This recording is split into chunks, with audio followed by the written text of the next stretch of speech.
Hey everybody, Corn here. Today's video will be a Zulrah gear and encounter guide. I've got about 550 KC at Zulrah, and it's one of my favorite bosses in the game.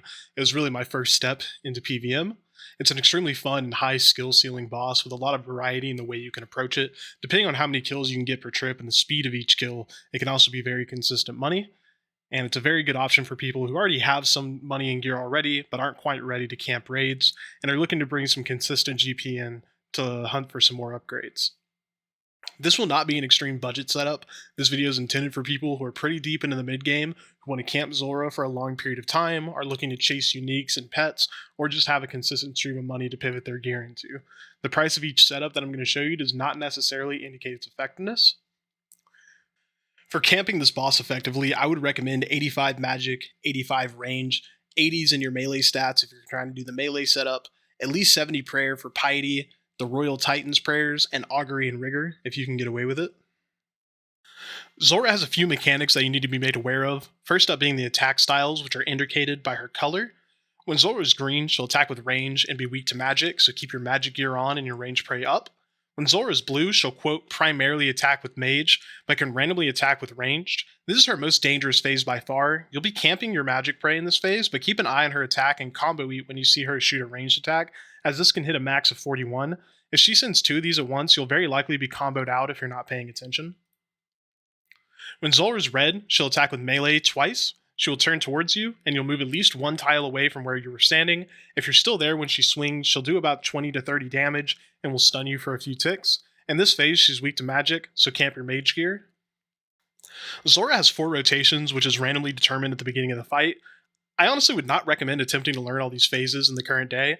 Download the Zulrah Helper plugin as it makes the fight much easier, but it's important to remember that every single phase will start with her standing in the middle of the U shape in the arena in her range phase. She will not attack you in this phase, as she'll spend the whole phase spitting venom clouds, which is the next mechanic we'll talk about. In each phase, she'll perform a few attacks before diving beneath the water and appearing in another place in the arena. Where she comes up and what color she is determined by which rotation was chosen for this fight. At certain phases during the encounter, Zulrah will spit venom clouds around the arena. These last for about 10 to 15 seconds, and standing in them will deal up to 4 damage a tick, as well as venoming you if you're not potted or wearing a serpentine helm. You want to avoid standing in these as much as possible, but be aware at certain points in the fight you will either need to run through the clouds to get in line of sight of the boss, or wait for them to disperse. Don't be afraid to just fucking send it through these things. As long as you're not totally lollygagging, you'll be fine taking a few hits from them. Like the Venom, the time and placement of the Snakelings will be determined by the rotation the fight is in. You'll see Zulrah typically turn away from you and spit white projectiles. Where these projectiles land, a Snakeling will spawn. These will attack with either range, magic, or melee, depending on the phase they respond in. This is where your Ring of Recoil or Ring of Suffering comes in handy. You don't exactly want to ignore them, since outside of a few other instances in the fight, this is where your majority of your damage will come from. They can hit quite hard, but will always die after one hit if you're wearing a Suffering or Ring of Recoil. Just keep an eye on your health and keep damaging the boss. This is the part that will catch people off guard the most. During the last green phase of the rotation, Zulrah will enter what's called Jad phase. She will throw a normal range attack, and then the next attack will be mage, and she will always alternate range, mage, range, mage. If you're not aware this is coming, it's very easy to get surprised, panic, and get stacked out. At this point, if you're not comfortable with the fight, just stop worrying about damaging the boss, and focus on swapping prayers and watching your health. Like many of the older bosses in the game, the damage is determined the tick the animation for the attack starts, so you want to swap to the opposite prayer when you see the projectile flying at you.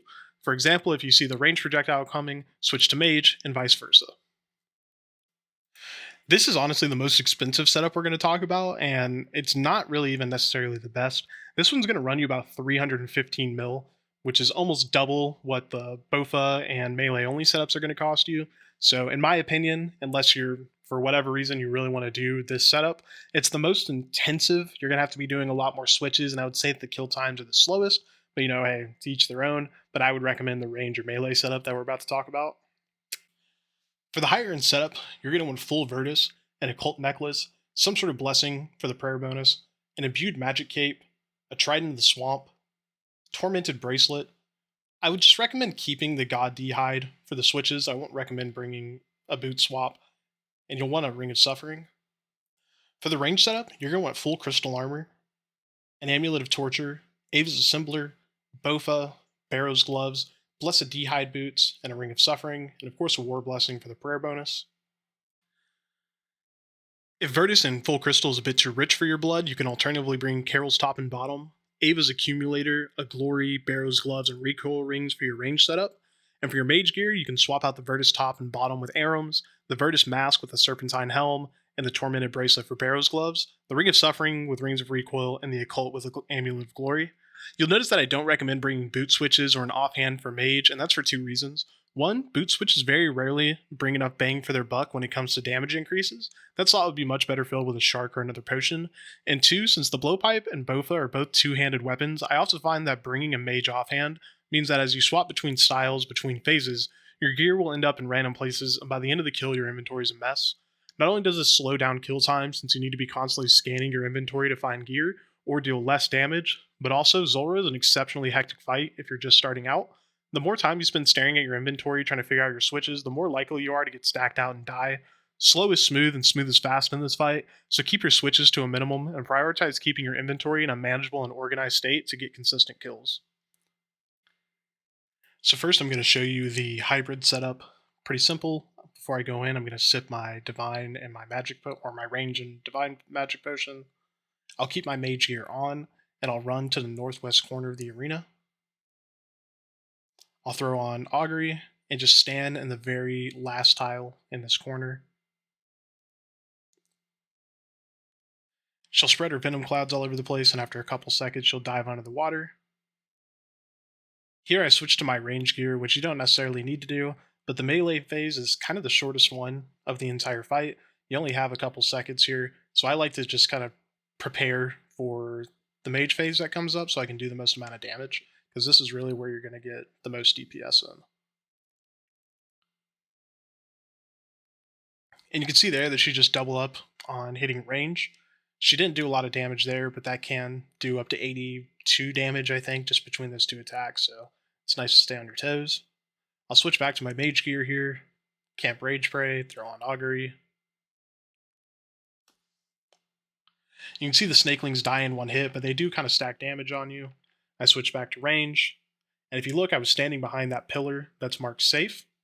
She wasn't able to attack me there, so I had some time to swap gear and eat some food.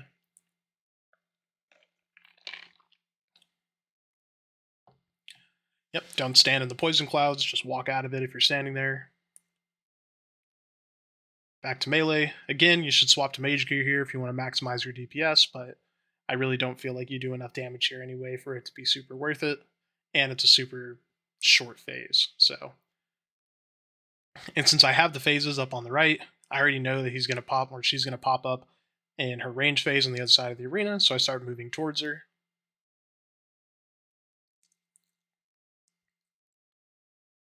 Again, I know where she's going to pop up, so I start switching, running to the other side.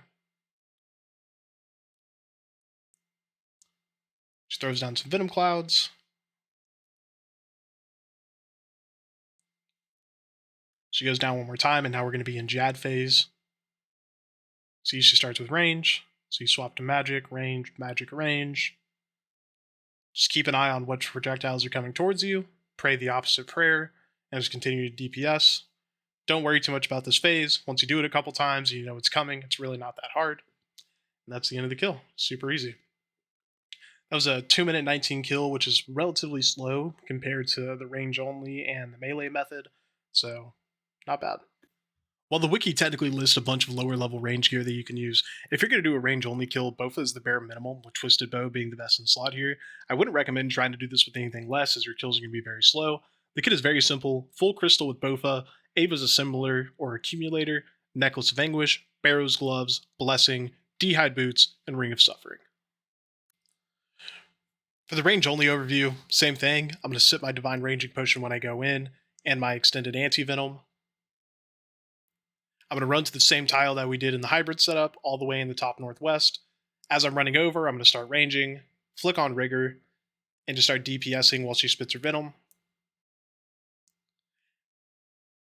And as much as I want to say that this is any different, this is, you literally just camp Crystal the whole time.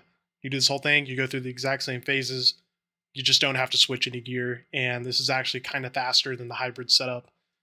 You'll notice that I'm not doing a lot of range damage when she's in her range phase, because obviously her range defense is pretty high. But once she gets to her mage phase, the Bofa just absolutely shreds. So sorry to interrupt the video. I just want to say if you're liking or enjoying this or this helped you at all, please remember to comment or like. It really helps me out with the algorithm. Kind of helps me get some exposure. So, call to action or whatever. Only negative 357% of people who watch my videos are subscribed, yada yada. Okay, back to it. Moving into the melee only setup, your loadout's going to be the Noxious Halberd, and at the bare minimum, you're going to want Bandos Tassets and a Fighter Torso. You can swap the Torso out for Bandos Chestplate for more range defense if you have it, and it'll help quite a bit, but it's not strictly necessary. A Torso is going to be just fine. You'll also bring a Serpentine Helm, Ring of Suffering, Barrow's Gloves, and Fury at least, but if you have Ferocious Gloves, Rain Core, or Torture Amulet, those will be better. You'll also want to bring your Crystal Halberd, and Death Charge or Double Death Charge is absolutely a requirement in my opinion. The Crystal Halberd will do a ton of damage, and you want to spec as many times as possible. With this setup, it's totally possible to get your Grand Master Time Combat achievement if you get some good specs from the Chally. Optionally, you can also bring an Eclipse at Lattice Switch, as there are points throughout the fight that you won't be able to reach the boss without standing in Venom, and since that Lattice scales off your melee strength, this is a pretty good switch for decreasing the kill time. This is by far the chillest setup for this boss. So starting the fight off, you're going to sip your Divine Super Combat, head to the same tile that we've headed to for every other method, throw on Piety, throw your Chally on, and immediately I always just dump all three of my specs here. Some people will say wait until the end of each phase to dump a spec, but I mean, that's kind of the more tick efficient method. You're losing a couple ticks when you do this, but if you're staying here for a super long time, like I guess over a long time it will make a difference, but I just really don't worry about it. When you're fighting the melee phase here, you do have to be a little careful because if you just click on the boss, it'll drag you into the Venom. So you want to click into that tile I'm clicking on and then click the boss. It'll just keep you from taking a bit of extra damage. Here goes into the mage phase. Right around the end of this phase, I'm going to pop my Death Charge, because I know that within the next phase or two, she's going to pop Snakelings. That'll give you some spec back. And yeah, this is basically it. You just run over to her, fucking hit her with the Nox Alley, and she dies. Simple as. You'll see the Snakelings come over. She's going to range me. Snakeling dies. I get some spec charge back. Hit him in melee. Swap to Chally. Spec. Get a pretty good one off. Yeah, this is a very chill setup. I've done probably 100 kills in the last couple days just with this setup, and it feels like I'm basically fucking going to gym crap, dude. It's extremely simple, very fast, and it's definitely it's my preferred method at this point. I don't think I can do it any other way. You'll see that kill was 1 minute and 31 seconds, which is about 30 seconds faster than the range only and about 1 minute faster than the hybrid setup. So yeah, this is definitely my preferred method. Hey guys, if you made it this far, thanks for watching. I hope you enjoyed and that this helps you get into camping some Zulrah. It's my first time making any sort of instructional content for RuneScape, so let me know in the comments what I can do to improve the format or make it easier to understand. Also, let me know what other guides like Forecath, God Wars, etc. that you'd like to see. Remember to like, sub, do all the YouTube crap, etc., etc. Thanks for watching. Bye.